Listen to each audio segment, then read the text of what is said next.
Hello. Hello there, everyone. It's nice to be with you all today on this, what day is today? Monday. This February Monday. Very snowy February we've had, at least out here in the Maryland area, which is quite appropriate for our story today, as it is a story where snow plays an important role at times. We'll talk about that when we get into it. In case you don't know me, my name is John Lustrea. I'm the Education Coordinator at the National Museum of Civil War Medicine. And today, I'm going to talk with you all about the research that I've done on medical care at the battles of Fort Henry and Fort Donelson, which took place, or at least the Battle of Fort Donelson did, 159 years ago today. So very timely to be talking about this. I see a number of people already commenting, saying they're here, telling me where they're from. I always love to see that. I see you've got Helen from Colorado, Jennifer from New Hampshire, and I see already we're having some people send stars our way. That's a new feature that Facebook has. If you want to support us financially via Facebook, it's all somehow complex, but if you send us stars, that helps let us know that you like what we're doing. So thank you, Morticia, there for sending us 50 stars. Really appreciate that. I really appreciate you joining me today. It's, like I said, wonderful to be with all of you. Victor from Albuquerque, Sarah from Northeast Ohio, just a slew of wonderful people tuning in. I can't thank you enough for watching with us today. These videos wouldn't be nearly the same if people didn't watch them. So thank you. One way that you can help us out, if you like this video and some of the other videos we've done, if you just like the video, press the like button, or maybe you want to give us a heart or something like that. That helps us out a good deal, as well as sharing the video. That lets us know you're voting with your fingers. You're letting us know that you like this content. So that would be grateful. I'd be grateful if you all could do that. That'd be wonderful. And I see John just sent us 50 stars. Thank you, John. I really appreciate that. And I see good pal Dean in the comments. Good to see you, Dean. We got Bill in Great Falls, Virginia. There's over 100 of us, 100 of you all watching now. So thank you so much for tuning in. If you're just tuning in, you can support these videos by liking and sharing the video. Make sure you like us on Facebook. Tell your friends to like us on Facebook. And if you want to take that extra step, consider becoming a member of the museum. Memberships start at just $25 a year. I'm posting the membership link in the comments section. Be immensely helpful if you join as a member. It gets you all kinds of great benefits at the museum, including but not limited to free admission, discounts in the store, and gets you free admission into our other locations, including the Clara Barton Missing Soldiers Office, which is located in Washington, D.C. We've just reopened that for reservations only. You can make a reservation online. We're only accepting reservations for Wednesdays, Thursdays, and Fridays. There's all the information about that is on the website there, clarabartonmuseum.org.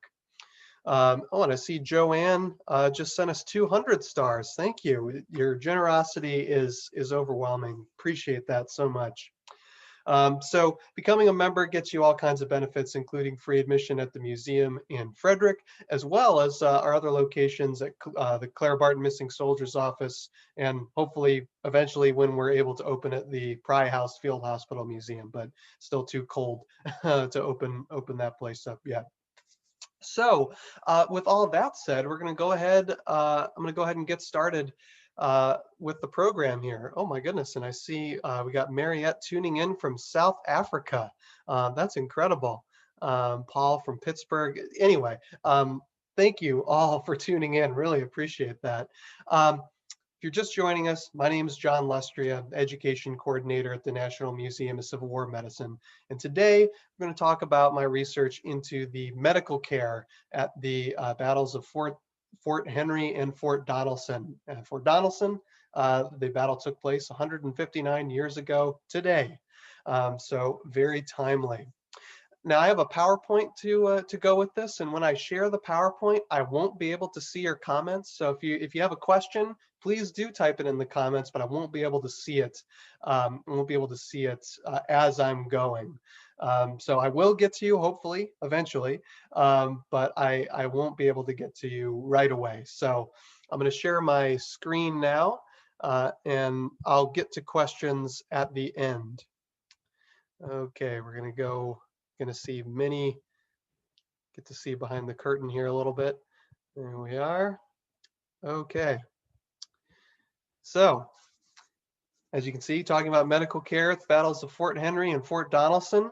And things began for that campaign on January 30th, when the overall Union commander in the Western Theater, so these battles, of course, I should have mentioned, take place in Tennessee. The Western Theater, Henry Halleck is the Union commander in that area, and Grant, who I'm sure you've heard of before, Ulysses S. Grant is under Halleck at this point in the war, and he was petitioning Halleck for weeks in order to move this campaign heading further south from the Union base located at Cairo, Illinois, the very southern tip of Illinois, going by rivers, navigating by river with gunboats in tow and an infantry force, a joint operation to try and capture these pivotally important forts, Fort Henry and Fort Donelson.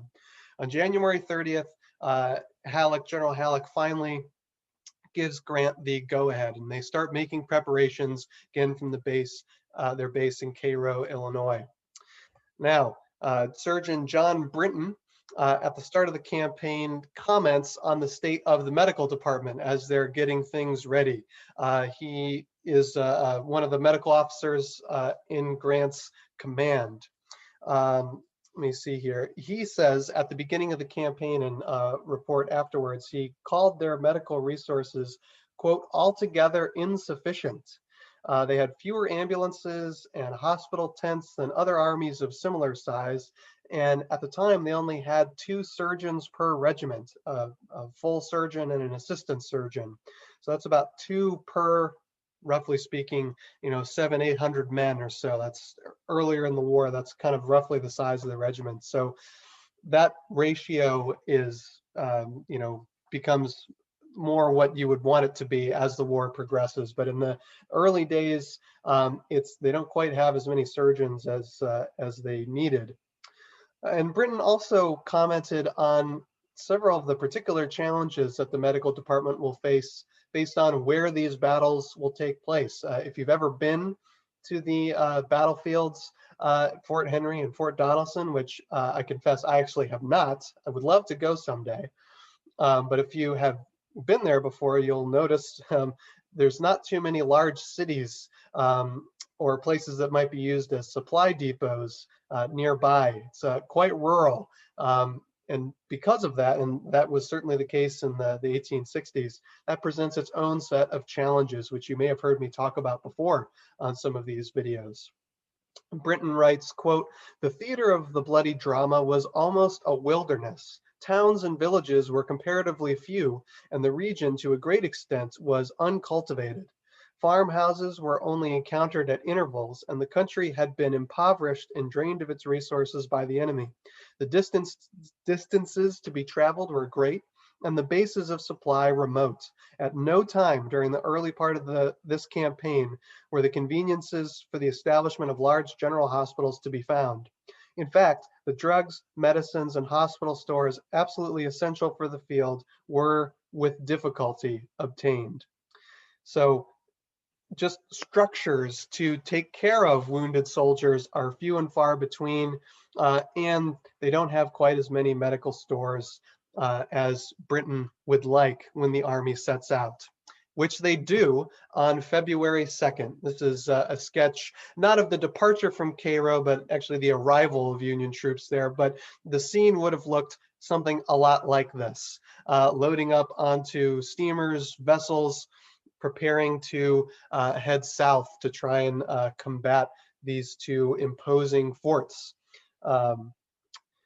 Now, there's about 17,000 Union soldiers under Grant's command that he's taking, but not all of them would fit on the transport. So half of the troops under Brigadier General John McClernand went on the boat, or went by land to get as close to Fort Henry on the eastern side of the Tennessee River, without coming in range of the fort's guns. Or sorry, they were taken by boat. Once those troops were unloaded, then the transports returned to Cairo, to bring the rest of the Union soldiers under Brigadier General Charles F. Smith to be unloaded on the western side of the Tennessee River, so that way they could hem in the Confederate defenders. Now, on February 5th, there is great rain throughout that night, heavy rains and thunderstorms, and that made the going quite rough for the Union soldiers and the boats. The roads were muddy. It was cold. It's, of course, February, so it's quite chilly. The soldiers are miserable. The going is slow, but little did they know at the time that these heavy rains actually end up playing sort of a major role in the ultimate surrender of Fort Henry itself. Fort Henry is the first target. Its low-lying location along the Tennessee River, with the intense rain, meant that floodwaters entered the fort, and they covered certain spots inside up to 2 or 3 feet deep.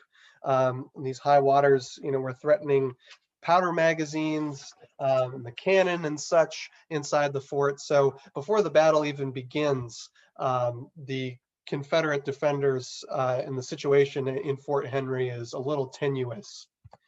The Battle of Fort Henry, such as it was, happens on February 6th. It's pretty quick. The Union flotilla of gunboats bombard the fort for an hour or so, and between that and the floodwaters and such, that convinces the Confederates to beat a hasty retreat, and the fort ultimately surrenders.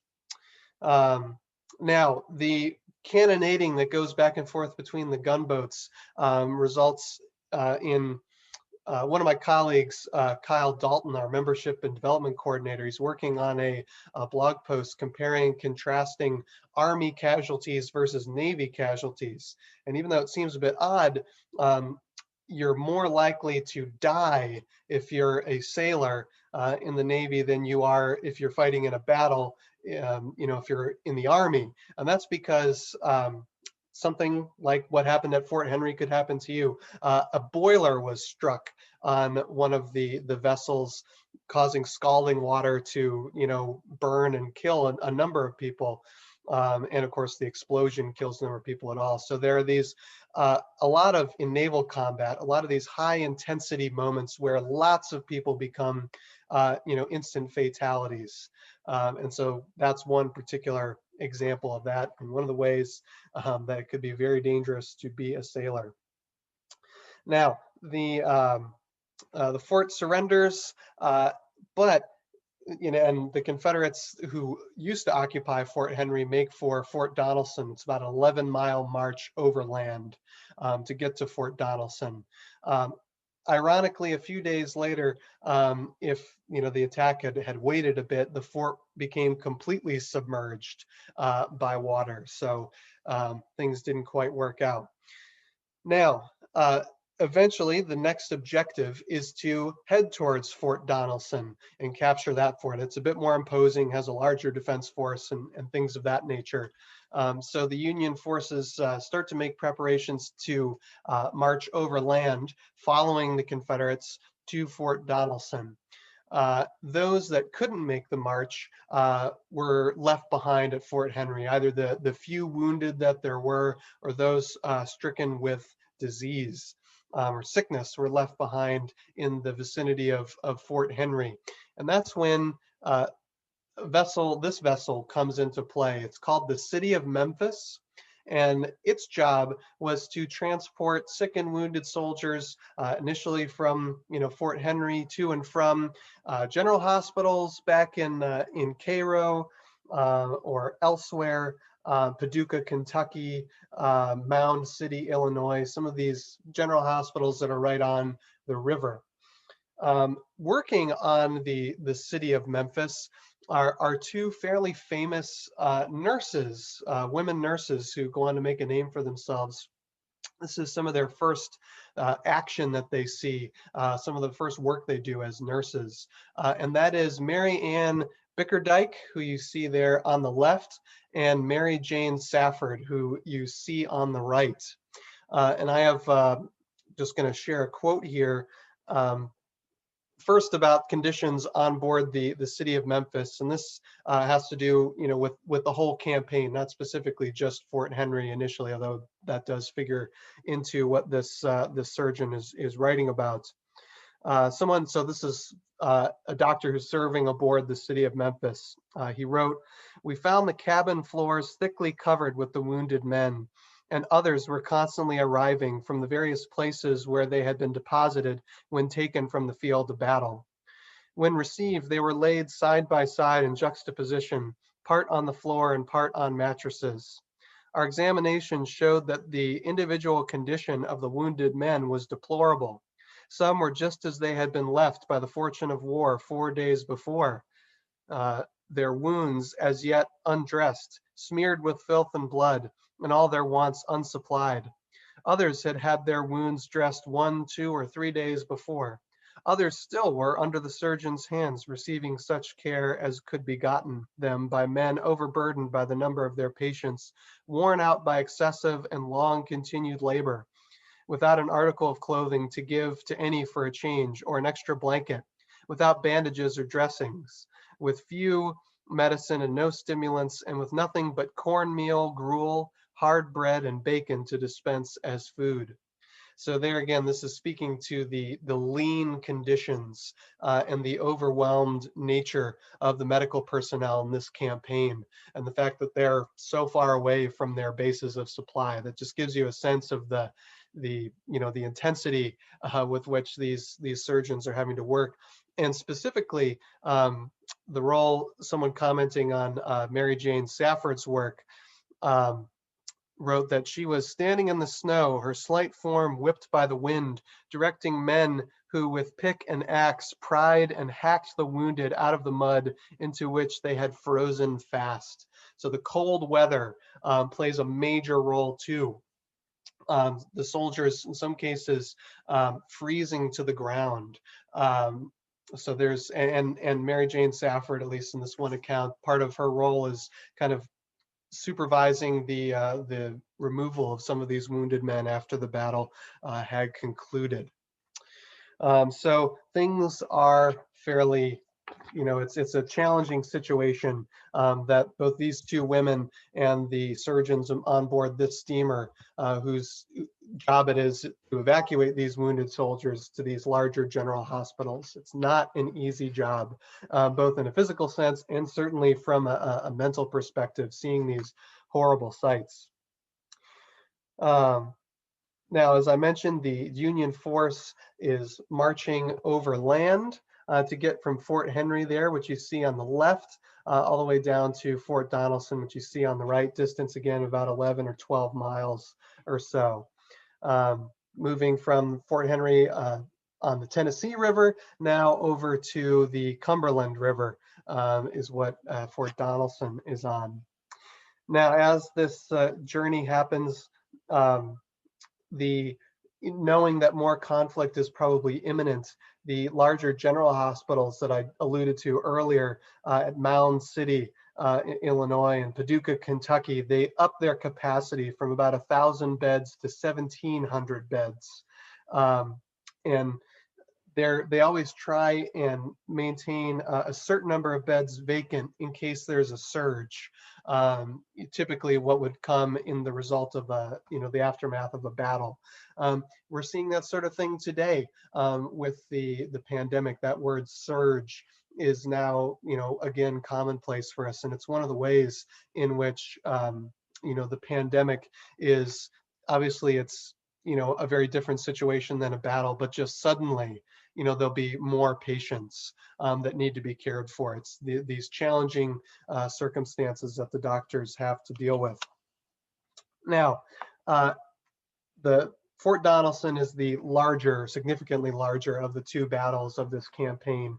And so Brinton, again, in his report, takes time to notate what sort of supplies a given regiment would carry into these battles.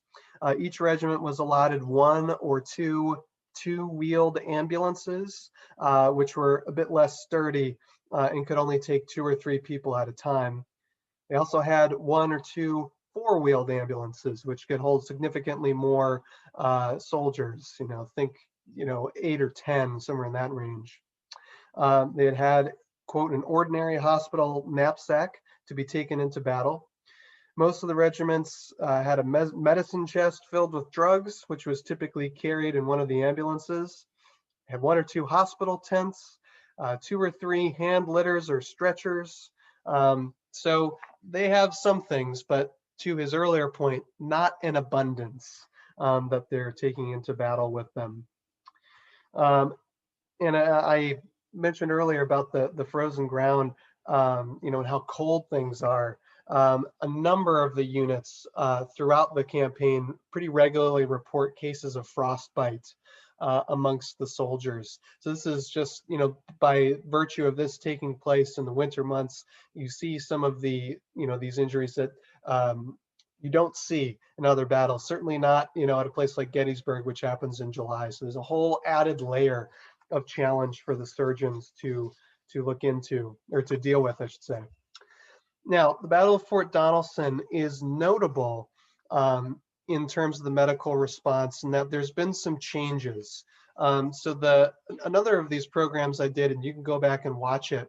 It's up on our YouTube channel and Facebook page, where all of these videos that we've been doing continue to live. So go check this one out if it's of interest to you. But I talked about medical care at the Battle of Wilson's Creek, one of the first major battles of the Civil War in the Western Theater. It's fought in Missouri. And one of the lessons from Wilson's Creek is that medical evacuation was disorganized. It was confusing. No one knew where to go. There was no kind of directing force. Well, lessons are already being learned. That was back in 1861. It's now 1862. We're not quite at the pinnacle of Civil War medicine yet in terms of battlefield evacuation and the good that will eventually come later in 1862, thanks to from the mind of Jonathan Letterman, who no doubt, if you've watched any of these videos, I'm sure you've heard us talk about him. We're legally obligated to mention Letterman at least once on every program. Letterman devises what we still use today, this modern emergency evacuation medical plan, so that a wounded soldier is cared for or given stabilizing care on the battlefield at field dressing stations. Ambulance Corps, dedicated ambulances, take them to field hospitals behind the line, and then eventually they go to general hospitals, purpose-built places long, very far behind the lines for long-term recovery. That Letterman plan, which we still use today, that doesn't quite exist yet at Fort Donelson, but we're getting a little bit closer. So the medical director of this force here is a man by the name of Hewitt, and he sets up this system that, if you squint at it, kind of resembles the Letterman plan. So surgeons are to go forward to the front lines with the attacking units to provide. It's basically a field dressing station. And this is written about in these reports, as it's, sort of a novel concept, and some of the surgeons actually vehemently protest. They don't think this is a good idea because the surgeons are being exposed to fire. They might get injured. We'll get to that a little bit later in the program. But so this is novel. Surgeons are going forward with the troops so that wounded soldiers don't have to go very far to get medical care. From there, they're supposed to be sent back to a central hub where there'll be the gathering of basically all the ambulances, and they will take from there the patients back to field hospitals behind the lines. So it's not quite as streamlined. The ambulances, are stationary in this case, and the soldiers need to get to them, but they're kind of making some improvements and getting towards what will become the very successful Letterman Plan. Now, we come to Fort Donelson, and since I'm mostly concerned with the medical response to this battle, I'm just going to kind of brush through the kind of order of operations here. So this actually is a siege that takes place. It's fairly quick, you know, compared to something like Vicksburg or Petersburg that goes on for months. This just goes on for a few days. Union soldiers arrive outside Fort Donelson on February 12th. There's some fighting as the Union soldiers kind of hem the Confederates in to Fort Donelson. So there's some conflict on the 12th. There's a number of casualties on that day. On February 13th, there's a bit of skirmishing. Grant ordered the Union soldiers, his commanders, not to launch an attack. There are a few kind of unprompted attacks here and there. Nothing too much comes of it. On February 14th, there is a naval bombardment, something they tried at Fort Henry to try and induce the fort to surrender. And on February 15th, the final day of combat, the Confederates launch a breakout attempt. So the result of, and then the fort surrenders on the 16th officially, and this is what, you know, makes Grant quite famous. The Confederate commander asks for terms of surrender, and Grant replies famously, you know, there will be no terms, only unconditional surrender. So he becomes known as Unconditional Surrender Grant, or U.S. Grant, which conveniently are also his actual initials. So, you know, that's sort of the headline of this battle. The result of all of this fighting is there about 2,700 Union casualties and about 1,500 Confederate casualties, with a total of about 12,400 captured as a result of the battle.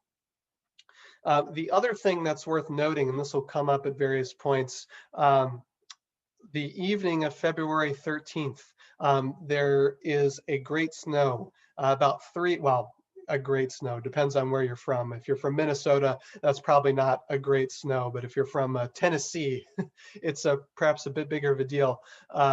3 inches of snow fall over the night of February 13th, and temperatures get down somewhere in the neighborhood of 10 to 12 degrees. So there's that extreme cold that I've mentioned before.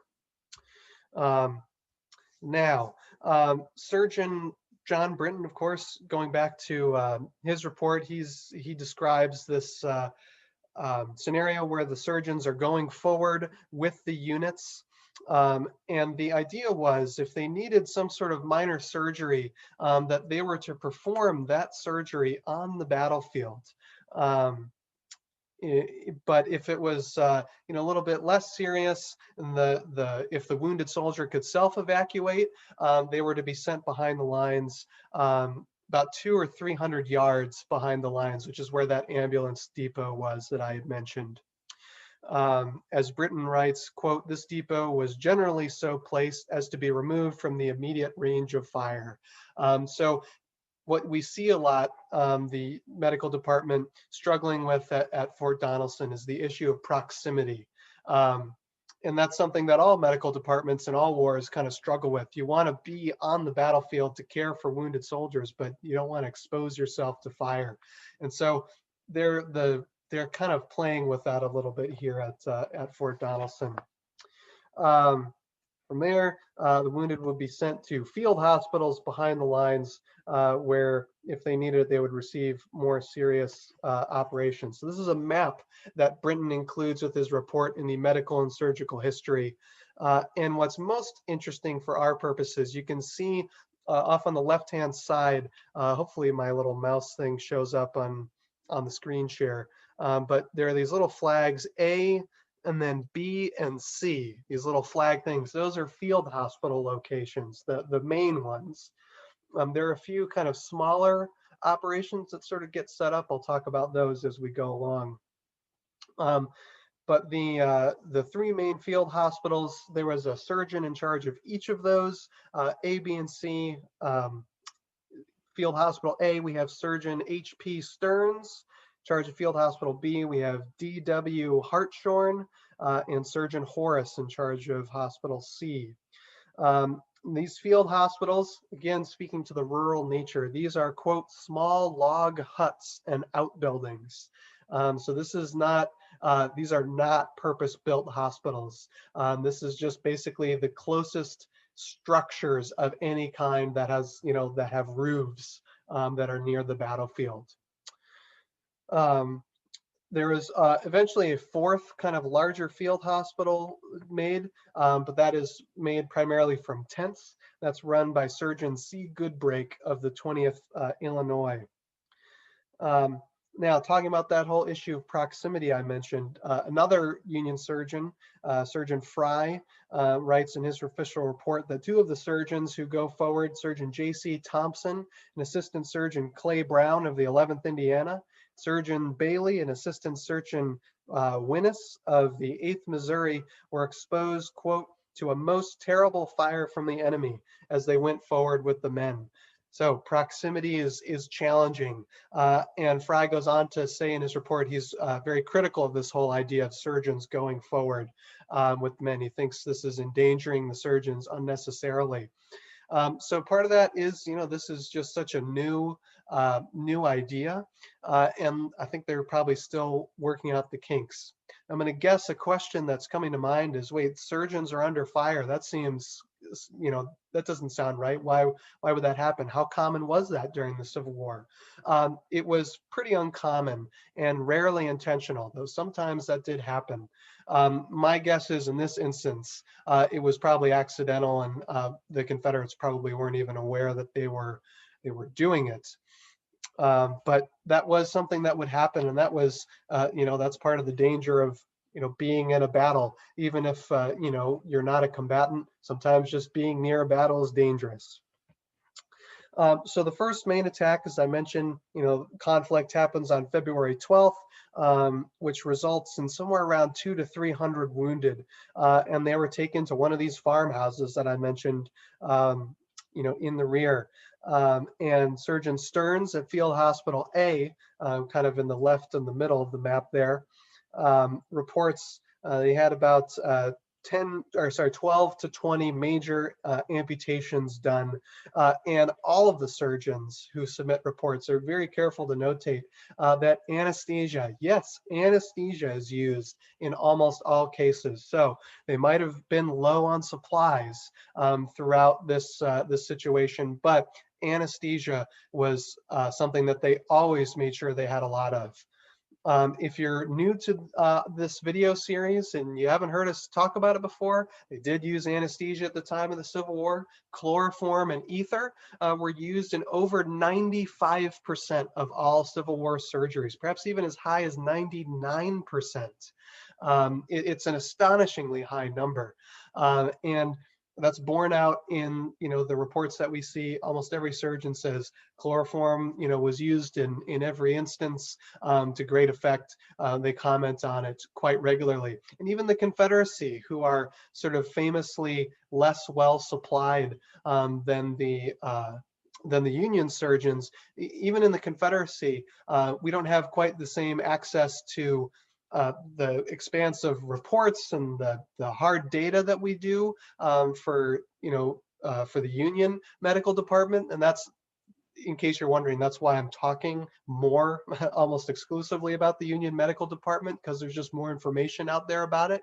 But from what we do know about the Confederate medical department, we have a lot of anecdotal evidence that echoes what the Union doctors said, that they had extensive access to anesthesia. It was used regularly, and that to make sure that they would have enough, the Confederacy sets up several manufacturing plants throughout the South in larger cities to manufacture chloroform and ether. So the Confederacy went out of its way to ensure that they had the supplies they needed to make sure that the soldiers were cared for in terms of anesthesia.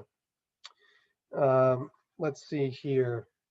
Now, here you see an image, Harper's Weekly sketch of some of the action on February 13th. involving the 48th Illinois is what you see here. On the 13th, casualties were taken to, again, removed to the rear. And there was a field hospital that was, or at least a hospital that was closest to the Confederate lines. A number of surgeons comment on this. It's located in a ravine. They all use that descriptor, and that was the one closest to the Confederate lines. A number of the wounded from the action on February 13th are brought there. Some of the people I suppose we see in the foreground of this sketch. And because it's so close to the Confederate line and these attacks don't go very well, that hospital comes under fire from the Confederates. Again, this proximity, this journey in proximity being an ongoing issue. And Britain in particular was quite concerned about this. He was afraid the hospital might even get captured, since that's where that particular hospital was where most of their medical supplies were located on the battlefield. And as has been mentioned, they had precious few of those. So there was a great deal of concern about that. But thankfully for the wounded Union soldiers, that doesn't come to pass. And the fire on that field hospital eventually stops, at least as Surgeon Fry reports it, as soon as the hospital flag is seen. Again, that's how he tells it. So that suggests, again, this fire is unintentional. That's just the perils of being so close to a battle that's happening. Now, hospital flag at this time of the war was almost certainly just a solid red, bright red, square or rectangle or whatever size flags are, or shaped flags are, but solid red, bright red, no symbols on it whatsoever. But that was initially what the hospital flag started off as. Eventually, the vast number of wounded soldiers demands the need for more space, and eventually General Grant surrenders his headquarters. His headquarter complex at the intersection of Hickman Creek and Fort Henry Road, and he turns it over to the medical department for use as a hospital. You see here. In addition to that, even just individual buildings here and there, anything that could be found, quote, at some small houses on the roadside, wounded get brought to any structure that can be found. And these field hospitals, the larger places, close behind the lines, they're somewhere in the realm of quite close behind the Union lines, like the field hospital in the ravine I mentioned earlier. And the furthest one away is about 2.5 miles behind the lines. So the idea is close, but not too close as they're experimenting. Let me see here. Of course, they run out of space. The space continues to be a factor. And so these field hospitals turn into literal field hospitals, in that they become hospitals in a field. I thought that was quite clever when I came up with that when I was typing up my notes. They lay straw, hay, and canvas on the ground, and just lay the soldiers out, wounded soldiers out without protection. And while they're given soup, tea, and coffee, warming liquids to try and keep them warm amidst the cold. And in most cases, the wounded soldiers stay there for 4 to 5 days. That's at the upper end of how long it takes for soldiers to be collected and put on steamers like the City of Memphis, which I mentioned earlier, which has Mary Ann Bickerdike and Mary Jane Safford on them. And they're taken via steamer on the Cumberland River to hospitals in Paducah, Kentucky, Mound City, Illinois, St. Louis, Cincinnati, Louisville, places like this. Let me see here. The need for hospital, they need more hospital transports than they have available. I'm going to be doing more programs in this vein, talking about battles in the Western Theater. First about Pea Ridge in about not quite a month, and then about a month from now, talking about the Battle of Shiloh. That problem gets rectified at Shiloh. They have a pretty good number of hospital ships to ferry wounded back to purpose-built hospitals, but they don't have very many at Fort Donelson, so that continues to be an issue. On well, here are some of the scenes that would have been commonplace during the evenings when the battles were not ongoing. Of course, it's February; it gets quite dark. So, searching for the wounded by torchlight, trying to care for them, and of course, the snow falls on the night of February 13th. On the 14th, as I mentioned, we have the naval bombardment, which ultimately doesn't force the surrender of the fort. But here you can see an example of the view from Fort Donelson looking out at the Cumberland River. And here we have some sketches of the Union ironclads attempting to do battle with the Confederate batteries. On February 15th, here, this is a sketch of the action on February 15th, depicting the 2nd Iowa. And this happens on the Union right. To this point, most of the activity had been on the Union left or the Union center. This happens on the Union right. And so, since it's sort of a different area of the battlefield, more hospitals get established. More farmhouses come under their control as they get closer to Fort Donelson. And this is where Surgeon Goodbrake of the 20th Illinois that I mentioned earlier and Surgeon Phipps, the 8th Illinois, get put in charge of a few hospitals. Nearly all the wounded on the attacks of the 15th were treated there.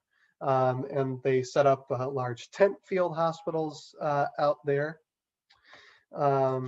Let me see here. And Surgeon Goodbrake himself reports that he takes possession of the home of a Mrs. Rollins, where some 150 to 200 wounded were brought to the house. And he writes, quote, "It was a well-chosen place, a large double house with several outhouses and a large shed which sheltered many. We provided an abundance of excellent soup from veal and poultry, which we found on the premises. An excellent spring supplied us plentifully with water." So highlighting, number one, if you get if your home gets appropriated to be used as a field hospital, Surgeon Goodbrake in the report notes that they're just taking the veal and the poultry from, this woman's house. And, you might get paid back for that, maybe. Some people were not, some were, but that payment is not going to be instantaneous. And more importantly, once the armies leave, in the weeks and months to come, what are you going to eat now that all your veal and poultry is no longer there? I mean, it's doing great good for the people that need it, but once the armies leave, these people have to keep going and have their own lives. So that is, highlights an issue that comes with having your home used as a field hospital. Now, I wanted to include this image. This is, the storming of Fort Donelson on the 15th. It amuses me because while the lack of leaves on the trees connote that it is winter, the fact that there's, green grass and not snow on the ground, shows you kind of the idealized version of some of these battles that, post-war prints like this kind of communicate. I sort of find it amusing. Now, a little bit about the Confederate wounded and the Confederate prisoners. And this is a sketch of the Confederate prisoners, highlighting, as I mentioned earlier, their kind of general lack of supplies and, regular uniforms and overcoats and things like that. It's a pretty ragtag group.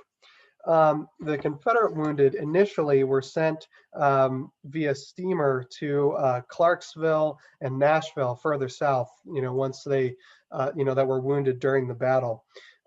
Eventually, though, the wounded sent there fall into Union hands when those cities get captured. The most seriously injured of the Confederate wounded remain in Dover, the small little town right near the fort. And they are, of course, captured by the Union when they take when they take the fort as well. And some of the Union soldiers who were wounded that get captured by the Confederates, they were sent to Nashville, get recaptured by the Confederates. So the fate of some of these wounded soldiers hangs in the balance at various moments. So that's the gist of the medical care provided at Fort Donelson. It's a story of general lack of supplies, overcrowding, the rural nature, dealing with the incredible cold of February.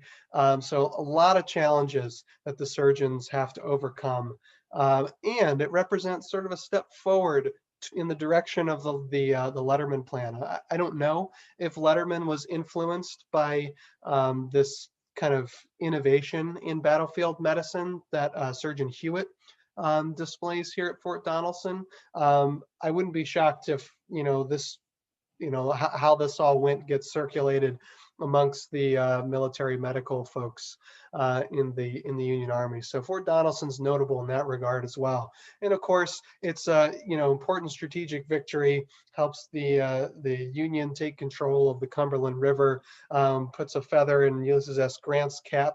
Gets them one step closer, even though it's quite far down the line, one step closer to continuing to move up the ranks in the Union High Command. And it sets up the Union move further south, and we'll get to some of the later battles that take place in the Western Theater in future months. If you come back and keep watching with us. So that's the gist of my my presentation here. Now I'm going to go back to the comments here and see if there are any questions. Okay, and I see many of you have been commenting, really appreciate that.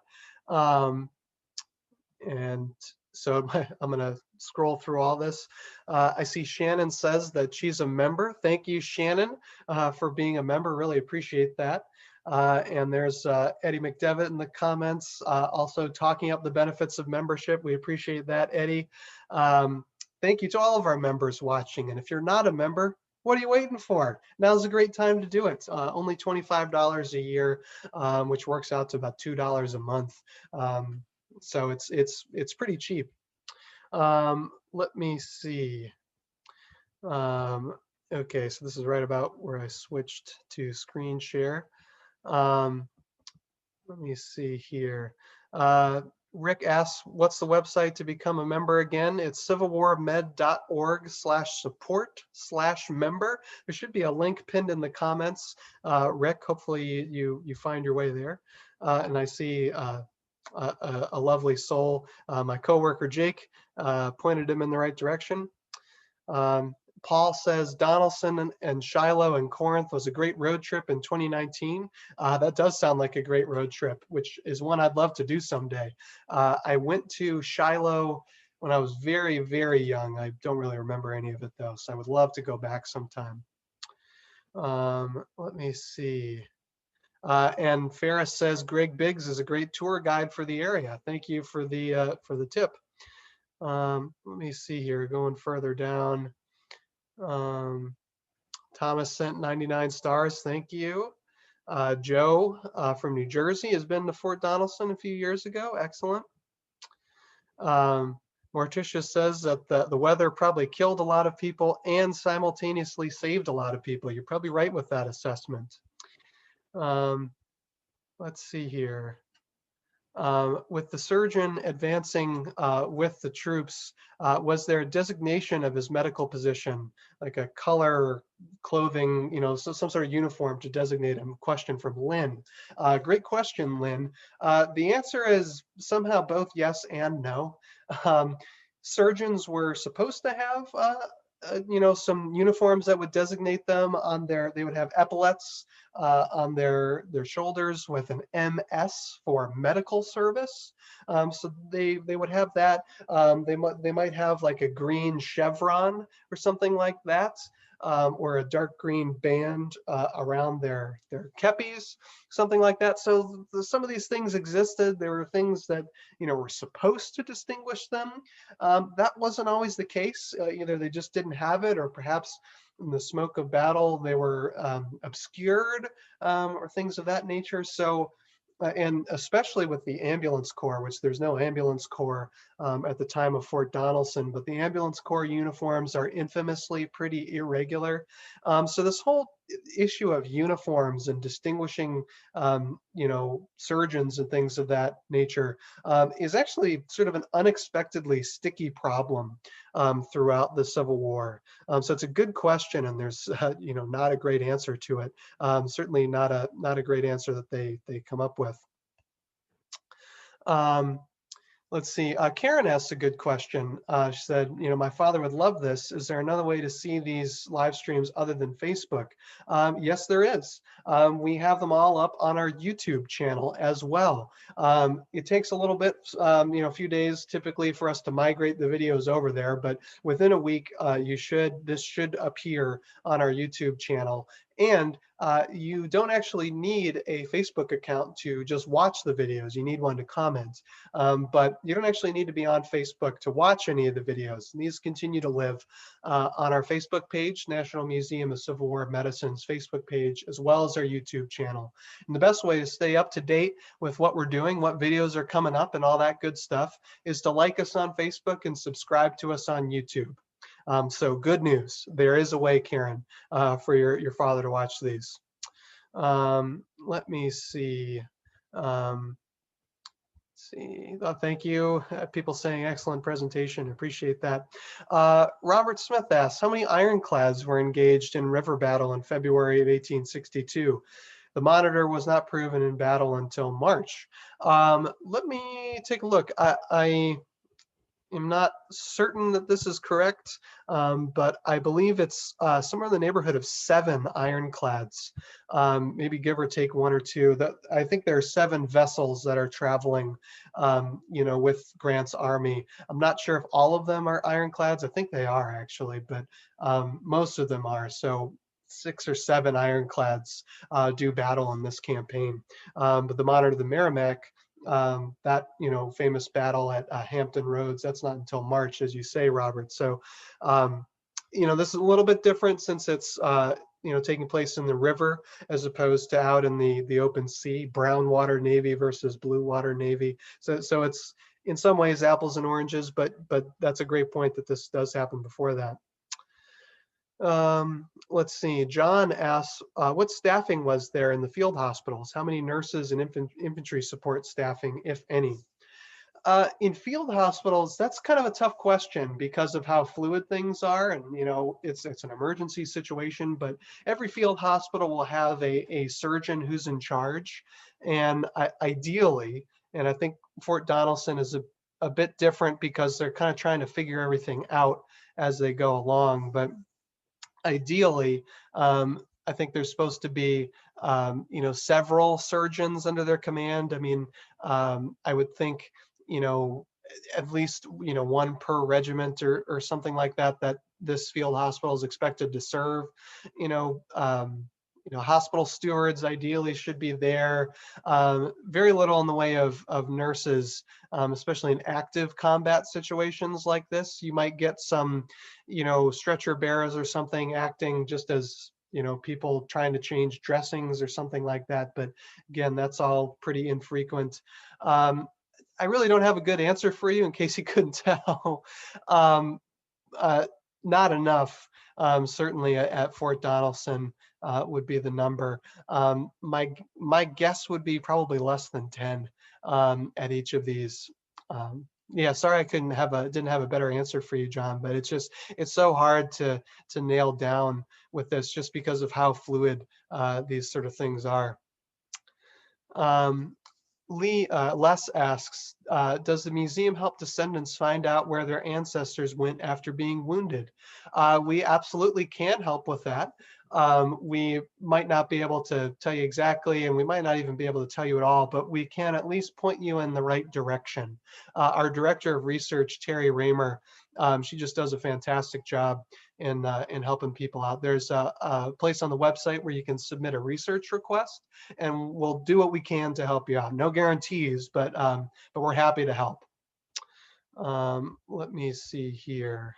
And I see John sending us more stars. Thank you. Um, Larry asked, besides Walt Whitman, were there other male nurses present in the Civil War? The short answer is yes, but probably not in the way that you're thinking. I'm sure there were a number of kind of volunteer male nurses, but actually the majority of nurses that served in hospitals were actually men. They're either other convalescents or people from regiments.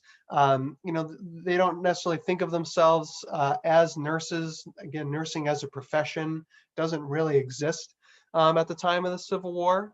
The female nurses get a lot of press, and rightly so, because they, help. It's women's empowerment stuff, and they, lend an air of, professionalness. Can't think of the right word, but anyway, they make a lot of great strides, and they do a lot of really, really great things. So yes, there are actually a lot of male nurses, but not as many volunteer male nurses probably as there were volunteer female nurses. That balance skews pretty heavily. I'm sure there were some, but I don't know of very many well-known ones off the top of my head, but I'm sure there were some. Let's see, Norm asks, or says, I'm a former Army EMT and NPS Ranger. How often were surgeons killed in the field? Any idea how many percentages amputees survived the field treatment? Great questions. Surgeons killed in the field, it's actually not as high of a number as you would think, and I don't have the exact number, but in a war that sees, millions of woundings, upwards of 1 million woundings. I mean, a lot, and of course, many, many deaths. The number is somewhere in the neighborhood of like 1 or 200. It's quite small, and it might not even be that high. So, maybe the uniforms that I was trashing earlier, maybe they really were effective. I mean, people in the vast majority of cases are not going out of their way to target these surgeons, but it's just inevitable, being so close to the battlefield that, casualties will happen. In terms of people that survive amputations, the percentages are decent. It, of course, depends what you have amputated. If you lose a whole leg or a finger, your survival rate is going to be dramatically different in each case. So the further away from the core of your body, the more likely you are to survive. So for example, a finger or a toe is like a 1 or 2% mortality rate. And a leg all the way at the hip is an 83% mortality rate. That was so high, some surgeons wouldn't even do the procedure, but gives you an idea of the range. If you average it all out, it works out to about a 26% mortality rate, which, is not bad. It's not great, but it sounds a bit better when you compare it to the mortality rate of people who have amputations before the Civil War. That's 50%. So you're actually twice as likely to survive an amputation during the Civil War as you would have been before. So there you are. Let's see. Bob and Judy joined a couple days ago. They're in Springfield, Illinois. They've been to the museum and they said it's great. Well, thank you. Glad you joined recently and that you enjoy the museum. Let's see here. Dean asks, were there any surgeon casualties during this campaign? Not that I know of. I wouldn't say that with absolute certainty, but I don't believe that there were, even though they were under fire in a few situations. Norm follows up, given the difficulty in sterilization of medical gear, infections had to be very common, so common they were almost unavoidable. Almost everyone got infections because they're not sterilizing at all, because they don't know about germ theory at the time of the Civil War, which is why the vast majority of deaths in the Civil War, 2/3, come as a result of disease. See, Noreen said she just joined. We'll probably never get the opportunity to visit, but these presentations need to be supported. Thank you. We really appreciate that. Thank you for your generosity. And we hope you will get the chance to visit someday. We'd love to have you. We'd love to have you come visit. Let me see here. Shannon notes the History Channel had a great program on grants. Yes, it really was pretty good. You know, not flawless. Nothing ever really is. But it was really solid. The History Channel just this past year, I can't remember, August maybe when it came out. Anyway, in 2020, they put out a program on a documentary, three-part documentary series on grants. It was very good, as you said, and they talk a bit about Fort Donelson in there. Let me see. And as I reach the end of the comments here, Robert Smith says lots of good information in Alfred Bolles's book, Challenges and Triumphs, Civil War Medicine, or Civil War Medicine, Challenges and Triumphs. It's a great book. To be quite frank, it's not a riveting read. It reads a bit like an encyclopedia, which I mean is both a compliment and not, because the information is very well organized. You can kind of parachute in and get some good stuff out of each section. But reading it cover to cover, it's a tough read. But the information is excellent. It's a great reference book. And with that brings us to the end of the comments and the end of this presentation. So thank you so much to everyone who watched. Hope you enjoyed. I know I did. Let me see. Oh yes, the next live stream comes to you this Friday. I think it's going to be a great one. Jake, my colleague, will be on with Dr. Kelly Mazurik, talking about her research into condolence letters written by and on behalf of the United States Colored Troops units. That, I think, will be an incredible program, a lot of original research for that. So that's going to be a great program. Again, if you like these videos, like this video, share this video, like us on Facebook, subscribe to us on YouTube, become a member if you can, and thank you all for watching with us. This has been a blast, and we'll see you next time.